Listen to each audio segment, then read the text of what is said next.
Good morning guys. Good morning Philippines. Tayo nga po ay ngayon ay may tatalakayin tayo at gagamutin natin po yung isa po nating manok at nagkaroon siya po ng limbernick. Ito po yung ating manok na may limbernick.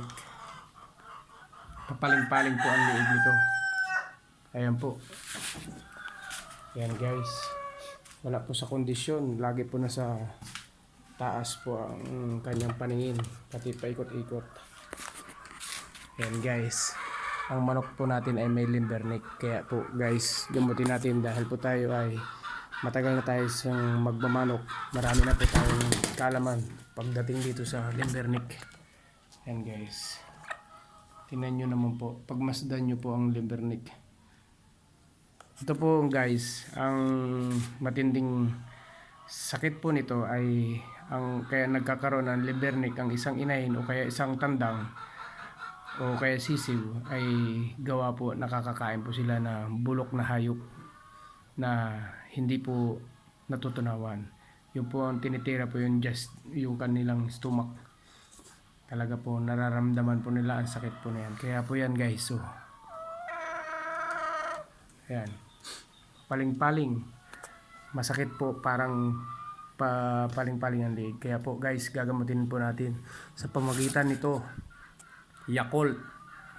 Ayan, ito po yung Yakult ay papainom natin sa ating alagang manok.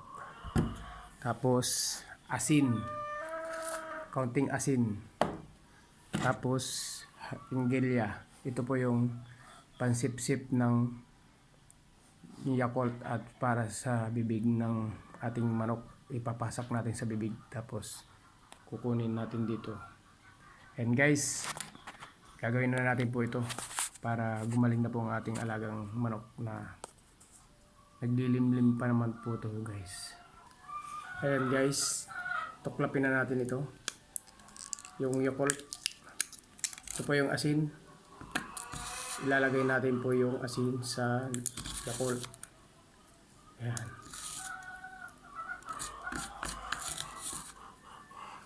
Ito po guys,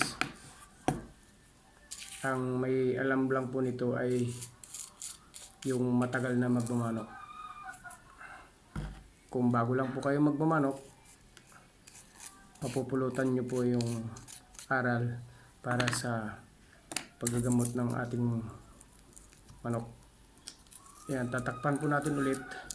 Tapos gaganyan natin para matunaw po yung asin. Yan. Yan, kakalugin natin. Yan pong may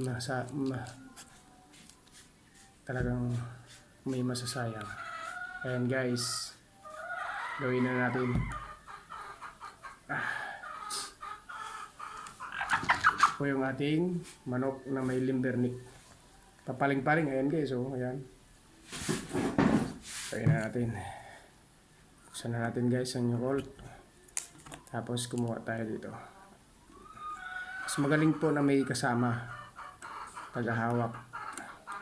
Kailangan po iuubos po ito. Ayan. Pasok na po sa bibig. Ayan. Isa pa, hanggang sa maubos po ito guys.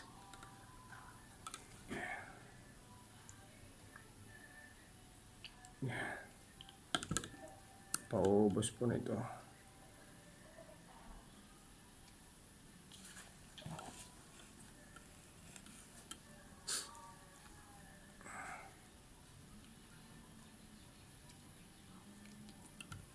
Hopefully sana po maging successful po yung ating paggagamot sa ating manok na may limbernick.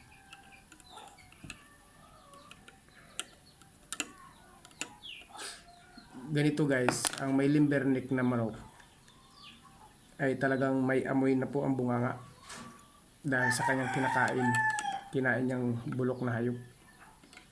O ito po ay ipis, mga daga, palaka, yan. Di po basta matunaw yun at may lason po yun guys.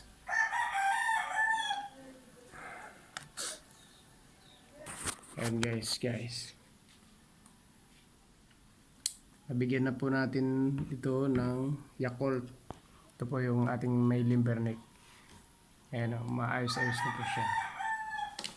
Sana po gawin po natin ito twice a day para lalo po siyang gumaling ng ayos. Tapos lalagyan natin po na painumin po natin mamaya ito ng vitamins.